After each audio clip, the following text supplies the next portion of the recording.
നമ്മൾ ഇന്ന് കാണാൻ പോകുന്നത് 2026 ഓൺഗോയിങ് ആയിട്ട് നടക്കുന്ന സീരീസ് ആണ്. ഈ സീരീസ് ചെയ്യാനായിട്ട് മെയിൻ ആയിട്ടുള്ള ഒരു കാര്യം, എൻ്റെ ഒരു ഫേവറേറ്റ് പേഴ്സൺ ഇത് ചെയ്യാന്ന് പറഞ്ഞു. പക്ഷെ ഈ സീരീസിന്റെ നെയിം അല്ല അവൾ പറഞ്ഞത്, വെനസ്ഡേ എന്നാണ് പറഞ്ഞത്. അതുകൊണ്ട് തന്നെയാണ് ഞാൻ ഇത് ചെയ്യാന്ന് വിചാരിക്കുന്നത്. അവളിത് കാണുന്നുണ്ടെങ്കിൽ ഇത് നിനക്ക് വേണ്ടി ഞാൻ ഡെഡിക്കേറ്റ് ചെയ്ത് ചെയ്യുന്ന വീഡിയോ ആണ്. അങ്ങനെ നമ്മുടെ സീരീസിന്റെ തുടക്കത്തിൽ രണ്ടുപേരെയാണ് കാണിക്കുന്നത്. കെൽവിൻ വീറിനോട് പറയുന്നുണ്ട്, നിന്റെ പാസ്റ്റിലെ നല്ല മെമ്മറീസ് നീ ഓർത്താൽ മതി, നിന്നെ ഞാൻ നല്ല രീതിക്ക് ടേക്ക് കെയർ ചെയ്തോളാന്ന്. ഇവിടുന്ന് നമ്മൾ ഒരു വർഷം മുമ്പുള്ള കാര്യങ്ങളാണ് കാണിക്കുന്നത്. അതായത് ഒരു പാർട്ടി ക്രിയേറ്റ് ചെയ്യാണ്. ഈ പാർട്ടി വെച്ചിരിക്കുന്നതിന്റെ മെയിൻ ഉദ്ദേശം എന്താന്ന് വെച്ചിട്ടുണ്ടെങ്കിൽ, EPG എന്ന് പറയുന്ന ഒരു വലിയ ഗ്രൂപ്പ് ഉണ്ട്. ആ ഗ്രൂപ്പിന്റെ ഓണറാണ് നമ്മുടെ വീറിനെ ഒരു ബിസിനസ് പ്രപ്പോസൽ ആയിട്ട് നാട്ടിലേക്ക് വിളിച്ചേക്കുന്നത് കിൻ ഗ്രൂപ്പിലെ മൂത്ത മകനായിട്ടുള്ള കെൽവിനാണെങ്കിൽ ഈ പാർട്ടി നിനക്ക് വേണ്ടിയിട്ടാണ് ഞാൻ ക്രിയേറ്റ് ചെയ്തത്, അതുകൊണ്ട് തന്നെ നീ ഇന്നിവിടെ ഭയങ്കരമായിട്ട് എൻജോയ് ചെയ്യണമെന്ന് പറയുന്നുണ്ട്. നീ ഇങ്ങനെയൊക്കെ കാണിച്ചാൽ നിന്റെ ഫിയാൻസിക്ക് ദേഷ്യം വരില്ലേന്ന് നമ്മുടെ വീറ് കഴിയുമ്പോഴേക്കും അതൊന്നും കുഴപ്പമില്ല, അവള് ഭയങ്കര അണ്ടർസ്റ്റാൻഡിങ് ആയിട്ടുള്ള പാർട്ട്ണറാന്ന് പറയുന്നുണ്ട്. ഇതേ സമയം ഒരു വെയിറ്റർ വീറിനെ തട്ടിയിട്ട് അവന്റെ കയ്യിലുള്ള ഡ്രിങ്ക്സും കാര്യങ്ങളെല്ലാം താഴെ പോകുന്നുണ്ട്. പക്ഷെ ഈ ഒരു സംഭവം വീറിന്റെ ഭാഗത്ത് തന്നെയാണ് തെറ്റ്. അവനാണ് അറിയാതെ ഒന്ന് മേല് ആഞ്ഞത്. ഇത് കാണുന്ന കെന്നാണെങ്കിൽ ആ ബെററിനോട് ഭയങ്കരമായിട്ട് ഒച്ചയെടുക്കാണ്. നിനക്കെന്താ കണ്ണില്ലേ, നിനക്ക് സൂക്ഷിച്ചൊക്കെ ഇതൊക്കെ കൊണ്ടുപോയിക്കൂടെയെന്ന്.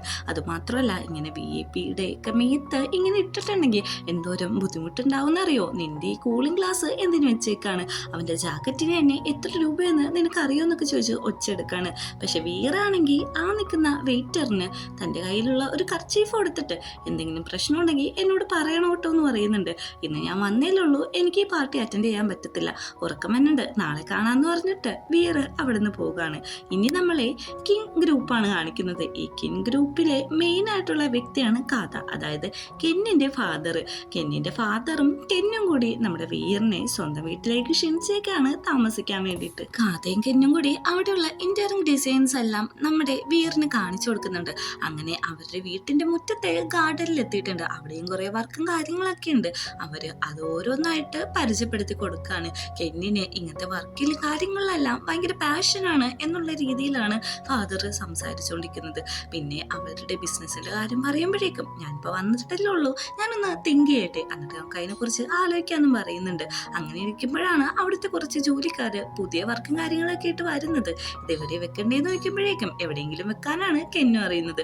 പെട്ടെന്ന് തന്നെ അതിൽ നിന്ന് നമ്മുടെ കെനിൻ വന്നിട്ട് പറയുന്നുണ്ട്, ഇത് അങ്ങനെ വല്ലയിടത്തും വെക്കാൻ പറ്റുന്നില്ല, നല്ല ഭംഗിയുള്ള സ്ഥലത്ത് വെക്കണം, എന്നാലാണ് ഈ വർക്കിന് അതിൻ്റെതായ ഭംഗി ഉണ്ടാവുള്ളൂ. കെൽവിൻ ഇതെല്ലാം പറഞ്ഞു കഴിഞ്ഞിട്ടാണ് അവൻ നേരെ നോക്കുന്നത്. അപ്പോഴാണ് നമ്മുടെ വീറിനെ കാണുന്നത്. അവനൊന്നും കൂടി ഷോക്കാവുന്നുണ്ട്. പക്ഷേ കാത്ത പറയുന്നത്, നീ ഇതൊന്നും അന്വേഷിക്കണ്ട, എന്തിനും ഇങ്ങോട്ട് വന്നേക്കുന്നത്, പോകാനായിട്ട് പറയുന്നുണ്ട്. ശരി ഡാഡി എന്ന് പറയുമ്പോഴേക്കും നമ്മുടെ വീറ് ഒന്ന് നെട്ടിപ്പോവാണ്. അതായത് കാതയുടെ രണ്ടാമത്തെ മോനാണ് നമ്മുടെ കെൽവിൻ. ഈ കാര്യം അറിയുന്ന വീരക്ക് അത് ഒന്ന് അക്സെപ്റ്റ് ചെയ്യാൻ പറ്റുന്നില്ല. വീരയാണെങ്കിൽ പറയുന്നുണ്ട്, നിന്റെ ഐഡിയ എനിക്ക് ഇഷ്ടപ്പെട്ടു, അതിനെപ്പറ്റി ഒന്നും കൂടി എക്സ്പ്ലെയിൻ ചെയ്യാനായിട്ട്. കാതയും പറയുന്നുണ്ട്, നോക്കി നിൽക്കാതെ വേറെ എന്താണോ പറഞ്ഞത് അതെല്ലാം നീ ചെയ്യാനായിട്ട്. എൽവിനാണെങ്കിൽ ഇതൊരു ആന്റിക് ആർട്ടല്ലേ, അപ്പൊ കുറച്ച് ബ്രൈറ്റ് ആയിട്ടുള്ള സ്ഥലത്ത് വെക്കുന്നതായിരിക്കും നല്ലതെന്ന് പറയുന്നുണ്ട്. അത് കേൾക്കുന്ന കാത പറയുന്നുണ്ട്, പറഞ്ഞു കഴിഞ്ഞെങ്കിൽ നീ വീട്ടിട്ട് പോവാൻ നോക്കാൻ. എൽവിൻ ഒന്നും മിണ്ടാതെ തിരിച്ചു പോകുന്നുണ്ട്. അവൻ പോകുന്നത് ഈ 3 പേരും നോക്കി നിൽക്കാണ്. അടുത്ത സീനിൽ നമ്മളെ കാണിക്കുന്നത് വീറിന്റെ ലഗേജും കാര്യങ്ങളൊക്കെ അവിടുത്തെ സ്റ്റാഫ് കൊണ്ട് റൂമിൽ വെക്കുന്നുണ്ട്. 6:30ക്കാണ് ഫുഡ് കഴിക്കേണ്ട സമയം മന്നു എന്ന് പറയുന്നുണ്ട്. പക്ഷെ അവിടെ ഇരിക്കുന്ന ഒരു ലെറ്ററിലാണ് നമ്മുടെ വീറിന്റെ കണ്ണ് ചെന്ന് ഒടുക്കിയത്. ലെറ്റർ എടുത്ത് നോക്കുമ്പോഴേക്കും ഒരു ബ്ലൂ പ്രിന്റ് ആണ്, അതായത് ഈ ഒരു ബിൽഡിങ്ങിന്റെ. അതിൽ എഴുതിയിട്ടുണ്ട്, ഇവിടെ ഫുള്ള് ക്യാമറയാണ്, അതുകൊണ്ട് തന്നെ നിനക്ക് പുറത്തേക്ക് പോകാനായിട്ട് ഇത് ഹെൽപ്പായിട്ട് വരുമെന്ന്. അവനൊന്ന് ചുറ്റി നോക്കുന്നുണ്ട്. അപ്പോഴാണ് മനസ്സിലാവുന്നത്, ആ മുറിയില് എല്ലാ സ്ഥലത്തും ക്യാമറയാണ്. അവര് നടക്കുന്ന സ്ഥലത്തൊക്കെയും ക്യാമറ വെച്ചിട്ടുണ്ട്. അങ്ങനെ ഫുഡ് കഴിക്കാനായിട്ട് വീറ് ചെന്നിരിക്കുകയാണ്. പക്ഷെ അവൻ അവിടെ കെൽവിനെ കാണുന്നില്ല. ഇത് കാതേനോട് ചോദിക്കുന്നുണ്ട്, എന്തുകൊണ്ടാണ് കെൽവിൻ ഇങ്ങോട്ട് വരാത്തേന്ന്. അത് വേറൊന്നുമല്ല, അവൻ കുറച്ച് ഇൻട്രോവേർട്ട് ആയിട്ടുള്ള പേഴ്സൺ ആണെന്ന് കെന്നു അറിയുന്നുണ്ട്. ഫാദറും അത് തന്നെയാണ് പറയുന്നത്, അവൻ അങ്ങനത്തെ ഒരു ടൈപ്പ് ആളല്ല, അത് വിട്ടേക്ക്, നമുക്ക് ഫുഡ് കഴിക്കാന്ന്. അങ്ങനെ ഫുഡ് കഴിച്ച് തിരിച്ചു പോകുന്ന വഴി ഒരു റൂമിലിരുന്ന് വർക്ക് ചെയ്യുന്ന കെൽവിനെ കാണുന്നുണ്ട്. പുറത്തു നിന്ന് വീറാണെങ്കിൽ കെൽവിനെ കുറെ നേരം നോക്കുന്നുണ്ട്.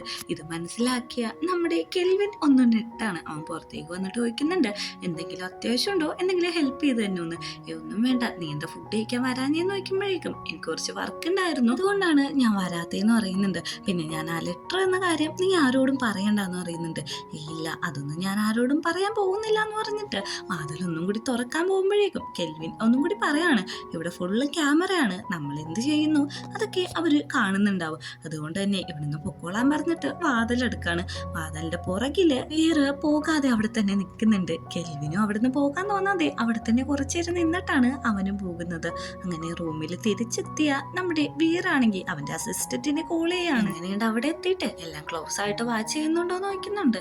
എനിക്ക് എന്തോ കാര്യത്തില് കുറെ ഡൗട്ട് ഉണ്ട്, അതൊക്കെ ഒന്ന് ക്ലിയർ ആയിട്ട് മാത്രമാണ് ഞാൻ ഈ ഡീലിന് സമ്മതിക്കത്തുള്ളൂ എന്ന് പറയുന്നുണ്ട്. അസിസ്റ്റന്റ് പറയാണ്, എന്നാ നീ നന്നായിട്ട് റെസ്റ്റ് എടുക്കണമെന്ന്, നീയും കുറച്ച് നാള് വെക്കേഷൻ നോക്കും, എന്തായാലും ഞാൻ വരാനായിട്ട് ഒത്തിരി സമയമാവില്ലേ, എനിക്കങ്ങനെ വെക്കേഷന് പോകാൻ ഫാമിലി ഒന്നും ഇല്ലെന്ന് അറിയില്ലേ, ഞാൻ പറഞ്ഞിട്ടില്ലേ നീ എന്റെ ഫാമിലി ആണെന്ന് പറഞ്ഞിട്ട് അവൻ ആ ലാപ്പ് അടച്ചു വെച്ചിരിക്കുമ്പോഴാണ് റൂമിന്റെ ഉള്ളിലേക്ക് ഒരു കത്ത് വരുന്നത്. ആ ലെറ്ററിലാണെങ്കിൽ തുറന്നു നോക്കുമ്പോഴേക്കും വീറിന്റെ തന്നെ ഫോട്ടോസ് ആണ് അങ്ങോട്ടും ഇങ്ങോട്ടും നടക്കുന്നത്. വീറിന് അപ്പോഴാണ് നേരത്തെ ക്യാമറ ഉണ്ട് എന്ന് പറഞ്ഞ കാര്യം ഒന്നും കൂടി വിശ്വാസമാവുന്നത്. പിറ്റേ ദിവസം രാവിലെ തന്നെ ബ്രേക്ക്ഫാസ്റ്റ് കഴിക്കാനായിട്ട് വീർ വന്നിരിക്കുന്നുണ്ട്. എല്ലാവരും വെയിറ്റ് ചെയ്യുന്നത് കെന്നിന് വേണ്ടിയിട്ടാണ്. കെന്ന് അവിടെ വന്നിരിക്കുന്നില്ല, പക്ഷേ കെൽവിൻ അവിടെ ഇരിക്കുന്നുണ്ട്. കെൽവിൻ ആദ്യമായിട്ടാണ് ഇവരിപ്പോൾ ഇരുന്ന് ഫുഡ് കഴിക്കുന്നത്.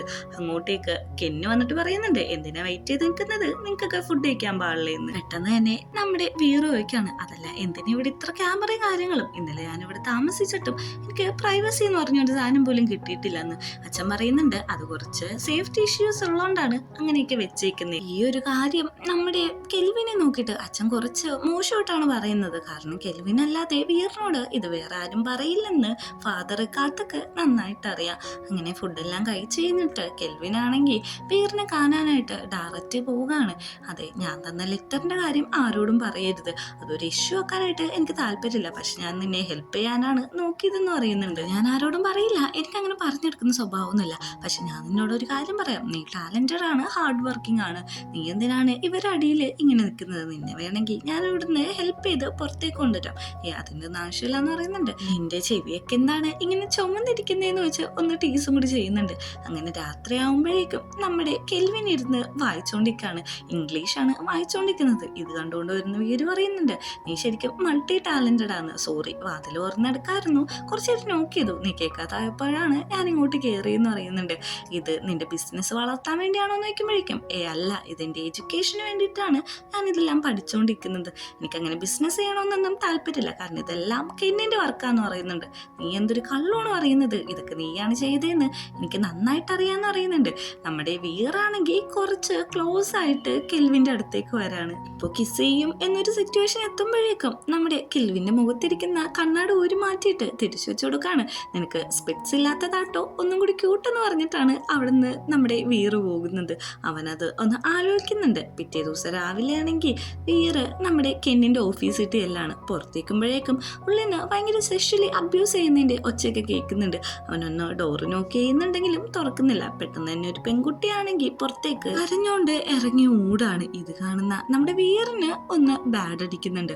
പെട്ടെന്ന് തന്നെ അങ്ങോട്ട് കെന്നു വന്നിട്ട് പറയാണ്, ഇവരോടൊക്കെ വർക്ക് ചെയ്യാൻ പറഞ്ഞിട്ടുണ്ടെങ്കിൽ സമയത്ത് സബ്മിറ്റ് ചെയ്യത്തില്ല, എന്നിട്ട് വെറുതെ ഡ്രാമയും കാര്യങ്ങളൊക്കെ കാണിച്ചുകൊണ്ടിരിക്കുകയാണ്, നീ അകത്തേക്ക് വരാൻ പറഞ്ഞിട്ട് അകത്തേക്ക് വിളിച്ച് അവരുടെ ബിസിനസിന്റെ കാര്യങ്ങളും എല്ലാം സംസാരിക്കുന്നുണ്ട്.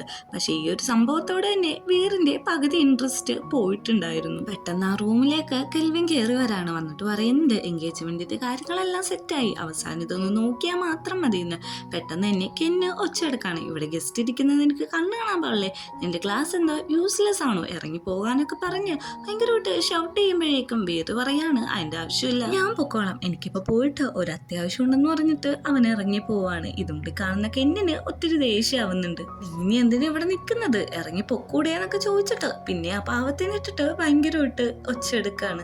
പുറത്തേക്ക് ഇറങ്ങി വരുന്ന നമ്മുടെ കെൽവിനോട് ചോദിക്കുന്നുണ്ട്, നീ എന്തിനാ നിന്റെ ചേട്ടന് വേണ്ടിയിട്ട് ഇത്രയൊക്കെ ചെയ്യുന്നത്, അതുമല്ല നിന്നെ വേണമെങ്കിൽ ഞാൻ ഇവിടുന്ന് രക്ഷിക്കാമെന്നും പറയുന്നുണ്ട്. പക്ഷെ ഒന്നും മിണ്ടാതെ കെൽവിൻ അവിടുന്ന് പോവുകയാണ്. പിന്നെ നമ്മളെ കാണിക്കുന്നത് എൻഗേജ്മെന്റ് ഡേ ആണ്. എൻഗേജ്മെന്റ് ഡേയിൽ ഓൾറെഡി എല്ലാ ഗസ്റ്റും വന്നിട്ടുണ്ട്. ഫംഗ്ഷൻ തുടങ്ങാനായിട്ട് കുറച്ച് സമയം കൂടിയാണ് ഇനി ബാക്കി സംസാരിക്കുകയുള്ളൂ. നമ്മുടെ കെൽവിന്റെ അച്ഛനായിട്ടുള്ള കാത്തയും കെനിന്റെ അമ്മായച്ഛനും കൂടി സംസാരിച്ചുകൊണ്ടിരിക്കുകയാണ്. ഈ സമയത്താണ് അങ്ങോട്ടേക്ക് വീറ് വരുന്നത്. വീറിനെ ഒന്ന് പരിചയപ്പെടുത്തുന്നുണ്ട്. പുതിയ ബിസിനസിന്റെ പാർട്ട്നേഴ്സ് ആവാൻ പോകുന്ന വ്യക്തിയാണെന്നൊക്കെയാണ് അമ്മായച്ഛനോട് പറഞ്ഞുകൊണ്ടിരിക്കുന്നത്. ഇതേ സമയം നമ്മുടെ കാത്തക്കൊരു മെസ്സേജ് വരും. അതായത് ഇതറിയുന്ന കാത്തയും അമ്മായച്ഛനും അവിടുന്ന് പോകുന്നുണ്ട്. അത് കഴിഞ്ഞിട്ട് നേരെ ചെല്ലുന്നത് കെന്നിന്റെ അടുത്തേക്കാണ്. കെന്നിനോട് ചോദിക്കുന്നുണ്ട് അവളെന്താ വരാത്തേന്ന്. ആ ബിച്ചെന്താ വരാത്തേന്ന് എനിക്കറിയില്ലെന്നൊക്കെ പറഞ്ഞിട്ട് കുറെ തെറി പറയുന്നുണ്ട്. നീ ഒന്ന് പയ്യെ സംസാരിക്കുക, ഇതാരെങ്കിലും കേട്ടിപ്പോ എന്താവുമെന്നാണ് നീ ചിന്തിക്കുന്നത്. ഈ ഒരു മാരേജ് നമ്മുടെ ബിസിനസ്സിന് അത്ര ഇമ്പോർട്ടന്റ് ആണെന്ന് പറഞ്ഞു മനസ്സിലാക്കുന്നുണ്ട്. ഇതേ സമയം ലിലിനാണ് കല്യാണം കഴിക്കാൻ പോകുന്ന പെണ്ണിന്റെ പേര്. അവളാണെങ്കിൽ ഡാഡി വരാൻ വേണ്ടിയിട്ട് വെയിറ്റ് ചെയ്തിരിക്കുന്ന പോലെ ഇരിക്കുകയാണ്. പെട്ടെന്ന് തന്നെ കോൾ റെക്കോർഡ് ഓൺ ആക്കിയിട്ട് അച്ഛനോട് ഒന്ന് സംസാരിക്കുകയാണ്. അതായത് ഈ കല്യാണത്തിലൂടെ നിങ്ങൾക്ക് കുറെ സ്വത്തും കാര്യങ്ങളൊക്കെ കിട്ടും, അതിൻ്റെ ഒരു 20% എനിക്ക് വേണം, അല്ലെങ്കിൽ ഞാൻ ഈ കല്യാണത്തിന് സമ്മതിക്കില്ല. ഒന്നാമത്തെ കാര്യം എനിക്ക് ആ ചെക്കനെ ഇഷ്ടമല്ലെന്ന് ഞാൻ ഓൾറെഡി പറഞ്ഞതാണ്. ഡാഡിയുടെ മുമ്പിൽ വേറെ വഴിയൊന്നുമില്ല, അതുകൊണ്ട് ഈ കാര്യം അങ്ങ് സമ്മതിക്കാനായിട്ട് അവള് പറയുന്നുണ്ട്. സമയം കുറച്ചുള്ളൂ. കാത്തയാണെങ്കിൽ വിളിച്ചുകൊണ്ടിരിക്കുകയാണ്. അതുകൊണ്ട് തന്നെ ആ ഡീലിന് അദ്ദേഹം സമ്മതിക്കുകയാണ്. അങ്ങനെ ഇവര് എൻഗേജ്മെന്റ് പറഞ്ഞ സമയത്ത് തന്നെ തുടങ്ങാണ്. അതായത് റിംഗ് എക്സ്ചേഞ്ച് ചെയ്തിട്ടില്ല, ബാക്കി സെറിമണി എല്ലാം ഓപ്പൺ ആവാണ്. അപ്പോഴേക്കും നമ്മുടെ കെന്നാണെങ്കിൽ ഭയങ്കരമായിട്ട് വോയിസ് ഒക്കെ പറയുന്നുണ്ട്. ലില്ലിനാണ് എന്റെ ഫസ്റ്റ് ലവ് എന്താന്ന് ഞാൻ ഇവളിൽ നിന്നാണ് പഠിച്ചെന്നൊക്കെ പറയുന്ന സമയത്താണ് അങ്ങോട്ടേക്ക് പോലീസുകാർ വരുന്നത്. പോലീസുകാരെ കണ്ട് എല്ലാവരും ഒന്ന് പാനിക് ആവുന്നുണ്ട്. ഞങ്ങൾ വന്നേക്കുന്ന വെറുതെ അല്ല, ഈ കെന്നാണെങ്കിൽ കുറച്ച് ഇമ്മോറൽ ട്രാഫിക് ആയിട്ട് മണീസ് എല്ലാം കടത്തിയിട്ടുണ്ട്, അതിന്റെ അറസ്റ്റ് വാറന്റ് ഉണ്ട്, അതുകൊണ്ടാണ് വന്നേക്കുന്നതെന്ന് പറയുന്നുണ്ട്. പൈസ കൊടുത്ത് ഒതുക്കാനായിട്ട് കാത്തു നോക്കുന്നുണ്ടെങ്കിലും അതൊന്നും നടക്കുന്നില്ല. ഫാദർ ലോ ആണെങ്കിൽ പറയുന്നത് നീ ഒരു തെറ്റ് ചെയ്തിട്ടില്ലെങ്കിൽ നീ പേടിക്കേണ്ട ആവശ്യമില്ല, നീ പോയിട്ട് ധൈര്യമായിട്ട് വരാനാണ് പറയുന്നത്. ഇതെല്ലാം കൂടി കാണുന്ന ലിനിൻ പറയുന്നുണ്ട് കല്യാണം എന്തായാലും ക്യാൻസൽ ആയില്ലേ, പക്ഷെ നമ്മുടെ ഡീല് തന്നെയാട്ടോ, ആ പൈസ എനിക്ക് എന്തായാലും കിട്ടിയേ പറ്റുള്ളൂ എന്ന്. അങ്ങനെ അവളും അവിടെ നിന്ന് ഇറങ്ങിപ്പോകാണ്. ഇതേ സമയം നമ്മുടെ കെൽവിൻ ആണെങ്കിൽ വീട്ടിലാണ്. ഇത്രയും പരിപാടിയെല്ലാം അവൻ അറേഞ്ച് ചെയ്തിട്ട് അവൻ ആ പരിപാടിയിൽ ഒന്ന് പങ്കെടുക്കാൻ പോലും പറ്റുന്നില്ല. അച്ഛൻ അങ്ങോട്ട് വന്നിട്ട് ഷൗട്ട് ചെയ്യാണ്, നീയാണ് ഇതെല്ലാം ചെയ്തതെന്ന് എനിക്കറിയാം, നീ എന്താ വിചാരിച്ച എൻ്റെ മോൻ ഇങ്ങനെ ഇതാക്കിയിട്ടുണ്ടെങ്കിൽ നിന്നെ ഞാൻ സ്നേഹിക്കുന്നു, നീ ഒരു കാര്യം കേട്ടോ, അവൻ മാത്രമാണ് എൻ്റെ മോൻ എന്നൊക്കെ പറഞ്ഞിട്ട് ഒത്തിരി കിടന്ന് ഒച്ചെടുക്കാണ്. ഇതെല്ലാം പുറത്തു നിന്നിട്ട് നമ്മുടെ വീറ് കേൾക്കുന്നുണ്ട്. അകത്തേക്കുന്ന അച്ഛൻ പറയുന്നുണ്ട് നിനക്ക് ഞങ്ങളെ ഇഷ്ടമാണെങ്കിൽ നീ ഇത് സമ്മതിക്കണം, അതായത് നീ വേണം ഈ ഫാമിലിയിൽ രക്ഷിക്കാനായിട്ട്, ഇതെല്ലാം ചെയ്തത് നീയാണെന്ന് പറയണമെന്ന് പറയുന്നുണ്ട്. നമ്മുടെ കെൽവിൻ ആണെങ്കിൽ ഒന്നും മിണ്ടാതെ അതങ്ങ് സമ്മതിച്ചു കൊടുക്കാണ്. ഇത് കേൾക്കുന്ന നമ്മുടെ വീറ് മാറിപ്പോയി നിന്നിട്ട് അവൻ്റെ അസിസ്റ്റന്റിനെ വിളിച്ച് പോലീസുകാരൻ്റെ നമ്പർ ചോദിക്കുമ്പോഴേക്കും ഈ പ്രശ്നത്തിൽ ഇടപെടണ്ടെന്നാണ് അസിസ്റ്റന്റ് പറയുന്നത്. അങ്ങനെ അച്ഛനാണെങ്കിൽ കെൽവിനെയും കൂട്ടിയിട്ട് ജയിലിലേക്ക് പോവാണ്. അവിടെ എത്തിയിട്ട് തൻ്റെ ആദ്യത്തെ മകനെ റിലീസ് ചെയ്തിട്ട് അവനെ ഓടിപ്പോയിട്ട് കെട്ടിപ്പിടിക്കാണ്. നമ്മുടെ കെല്ലിനെ ഒന്ന് നോക്കുന്ന പോലില്ല, ഒന്നും മിണ്ടാതെ കെല്ലിനെ അവിടെ ഒറ്റക്കാക്കിയിട്ട് കാതയും കെന്നും കൂടി അവിടെ നിന്ന് പോവുകയാണ്. ഈ ഒരു സീക്വൻസ് അവൻ്റെ മനസ്സിൽ അത്രയായിട്ട് ഒരു ട്രോമ നിറച്ചിട്ടുണ്ട്. അവൻ അവിടെ നിന്ന് ഒന്ന് കരയാൻ പോലും പറ്റാതെ അവിടെ തന്നെ നിൽക്കാണ്. രാത്രിയാവുമ്പോഴേക്കും പോലീസുകാരൻ അതേ ജയിലിട്ട് വേറൊരു പ്രതിനെയും കൂടി കയറ്റാണ്. അയാൾ വന്നിട്ട് നമ്മുടെ കെല്ലിനെ ഒത്തിരി തല്ലുന്നുണ്ട്. എന്തിനെന്നെ തല്ലുന്നതെന്ന് നോക്കുമ്പോഴേക്കും എൻ്റെ അനിയത്തിനെ സെക്ഷലി അബ്യൂസ് ചെയ്യാനായിട്ട് നീ ആരാന്ന് ചോദിച്ചിട്ടാണ് തല്ലുന്നത്.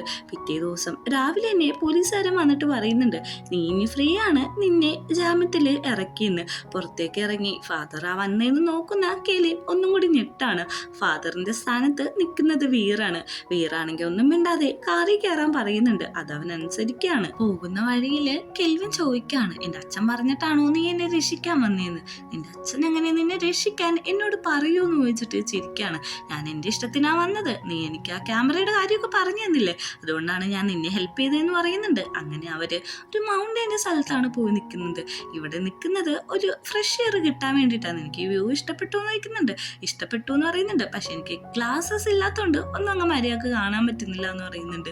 ഇനിയിപ്പോൾ കാണാൻ പറ്റുന്നുണ്ടോ എന്ന് ചോദിക്കുമ്പോഴേക്കും കാണാൻ പറ്റുന്നുണ്ട്, പക്ഷെ വ്യക്തമായിട്ടില്ല എന്ന് പറയുമ്പോഴേക്കും ഒന്ന് ക്ലോസ് ആയിരിക്കാണ്. ഇപ്പം പറ്റുന്നുണ്ടോ എന്ന് ചോദിക്കുമ്പോഴേക്കും ഉണ്ടെന്നാണ് അറിയുന്നത്. ഇതേ സമയത്ത് വീറാണെങ്കിൽ നമ്മുടെ കെൽവിനെ കിസ് ചെയ്യാണ്. ഫസ്റ്റ് എപ്പിസോഡിൽ തന്നെ ഞാനിത് ഒട്ടും എക്സ്പെക്ട് ചെയ്തില്ല. അങ്ങനെ രണ്ടുപേരും കൂടി അവിടെ വെച്ച് ഇൻറ്റിമേറ്റ് ആവാണ്. അതിനുശേഷം നമ്മുടെ കെൽവിൻ ആണെങ്കിൽ പറയുന്നുണ്ട് നിനക്ക് വേണ്ടി ഞാൻ എന്ത് ചെയ്യും, എൻ്റെ ലൈഫ് വരെ ഞാൻ തരുമെന്ന്. എനിക്ക് നിൻ്റെ ലൈഫ് ഒന്നും ആവശ്യമില്ല, കാരണം എനിക്ക് സെക്സ് എന്ന് പറയുന്നത് ഫുഡ് കഴിക്കുന്നേ സ്ലീപ്പ് ചെയ്യുന്നതും പോലെയാണ്. അതെനിക്ക് വേണമെന്ന് തോന്നി ഞാനങ്ങ് എടുത്തു. ഇതിൽ കൂടുതൽ നീ എൻ്റെ അടുത്തൊന്ന് ഒന്ന് എക്സ്പെക്റ്റ് ചെയ്യാൻ വേണ്ട, ഒന്നും തിങ്ക് ചെയ്യാൻ വേണ്ട എന്ന് പറയുന്നുണ്ട്. പിറ്റേ ദിവസം രാവിലെ ആണെങ്കിൽ നമ്മുടെ കെന്നാണെങ്കിൽ ഫാദർ ഇൻ ലോയിൻ്റെ അടുത്ത് പോയിട്ട് സംസാരിക്കുന്നുണ്ട്. അല്ല, അവനെ എന്തിനിങ്ങനെ വെറുതെ വിട്ടത്, അവൻ കുറ്റം ചെയ്തതല്ലേ, പിന്നെ എങ്ങനെ രക്ഷപ്പെട്ടു എന്ന് ചോദിക്കുന്നുണ്ട്. അറിയില്ല എന്നാണ് പറയുന്നത്. തിരിച്ചു പോകുന്ന വഴി ലില്ലിനെ കാണുന്നുണ്ട്. ലില്ലിനാണെങ്കിൽ അവനെ ഒന്ന് കളിയാക്കാണ്. അതായത് കല്യാണ വേഷത്തിൽ നിന്ന് പോലീസ് പിടിച്ചോണ്ട് പോകുമ്പോഴേക്കും നല്ല രസമുണ്ടായിരുന്നു എന്ന്. അവനാണെങ്കിൽ പിന്നെയും ബിച്ചെന്ന് വിളിക്കാണ്. ബേബിയിൽ നിന്ന് ബിച്ചിലേക്ക് എന്തൊരു അന്തരം എന്ന് പറഞ്ഞിട്ട് അവളും കളിയാക്കുന്നുണ്ട്. അവൻ്റെ അച്ഛൻ വിളിച്ചിട്ട് പറയുന്നുണ്ട് ഇങ്ങനെയൊന്നും പറയരുതെന്ന്. അടുത്ത സീനില് വേറെ ആണെങ്കിൽ കെന്നിൻ്റെ അടുത്ത് എന്ന് പറയാണ്, നിങ്ങളുടെ ഈ ഒരു ബിസിനസ് പാർട്ടി തന്നെ ഭയങ്കര ഡ്രാമാറ്റിക് ആണ്, എനിക്കിതിൽ ഇൻട്രസ്റ്റ് ചെയ്യാനായിട്ട് ഒട്ടും താല്പര്യമില്ല എന്ന് പറഞ്ഞിട്ട് ഞാൻ കോമ്പൻസേഷൻ നിങ്ങൾക്ക് ഓൾറെഡി അക്കൗണ്ട് ഇട്ടിട്ടുണ്ട്, ഇതിവിടെ വെച്ച് നിർത്താന്ന് പറഞ്ഞിട്ട് അവിടെ നിന്ന് പോവുകയാണ്. ഇതിനാണെങ്കിൽ തൻ്റെ മേത്തുള്ള പാടുകളെല്ലാം നോക്കി ചിരിക്കുന്ന സമയത്ത് വീറ് പറഞ്ഞ കാര്യങ്ങൾ ഒന്ന് ആലോചിക്കുന്നുണ്ട്. അവൻ്റെ ശരി പെട്ടെന്ന് അവിടെ വെച്ച് മായാണ്. അപ്പോഴേക്കും ഡോറ് നോക്കിയെന്ന് ഒരു ഒച്ച കേട്ടിട്ട് അവൻ പോയി നോക്കുമ്പോഴേക്കും പിന്നെയും വീറ് തന്നെയാണ്. എൻ്റെ കാറിൽ നിൻ്റെ ഈ പെൻഡന്റ് മറന്നു വെച്ചു, അത് തരാൻ വന്നതാണ് ഞാൻ. അത് തുറന്ന് നോക്കുമ്പോഴേക്കും നമ്മുടെ വീറ് വയ്ക്കുന്നുണ്ട്, നിന്റെ പാർട്ട്ണറാണോന്ന്. അല്ല, ഇതെല്ലാം എൻ്റെ മദേഴ്സാന്ന് പറയുന്നുണ്ട്. പെട്ടെന്നാണെങ്കിൽ വീറ് വയ്ക്കുന്നുണ്ട്, നിന്റെ ഫോണിന്ന് തരാമോ എന്ന് വെച്ചിട്ട് അതിൽ അവൻ്റെ നമ്പർ സേവ് ചെയ്തിട്ട് പറയുന്നുണ്ട്, എന്നെ എപ്പോഴൊക്കെയാണ് മിസ് ചെയ്യുന്നത് അപ്പോഴേക്കും നീ എന്നെ കോണ്ടാക്ട് ചെയ്യണമെന്ന്. എന്നിട്ട് ഒരു ചിരിയും കൂടി കൊടുത്തിട്ടാണ് അവിടുന്ന് പോകുന്നത്. ഇനി നമ്മൾ കാണുന്നത് പ്രസന്റിലുള്ള കാര്യങ്ങളാണ്. പ്രസന്റിലാണെങ്കിൽ കെലിനും നമ്മുടെ വീറും കൂടി ഒരുമിച്ച് കെട്ടിപ്പിടിച്ച് കിടന്ന് ഉറങ്ങാണ്. പെട്ടെന്ന് തന്നെ അവൻ ഉറക്കത്തിൽ നിന്ന് എണീറ്റ് അടുത്ത് കിടക്കുന്ന കെലിനെ കാണുന്ന അവനൊന്ന് ഞെട്ടുന്നുണ്ട്. അവനാണെങ്കിൽ ഇതെവിടെയാണ് ഞാൻ നിൽക്കുന്നതെന്നാണ് ആലോചിക്കുന്നത്. പെട്ടെന്ന് ബെഡ്ഷീറ്റ് മാറ്റുമ്പോൾ അവൻ്റെ കാലെല്ലാം പൂട്ടി വെച്ചേക്കുന്നത് കാണുന്നുണ്ട്. എന്തിനാണ് എന്നെ ഇവിടെ പൂട്ടി വെച്ചേക്കുന്നതെന്ന് ആലോചിക്കുന്ന നമ്മുടെ വീറിനെ കാണിച്ചിട്ടാണ് ഫസ്റ്റ് എപ്പിസോഡ് അവസാനിക്കുന്നത്.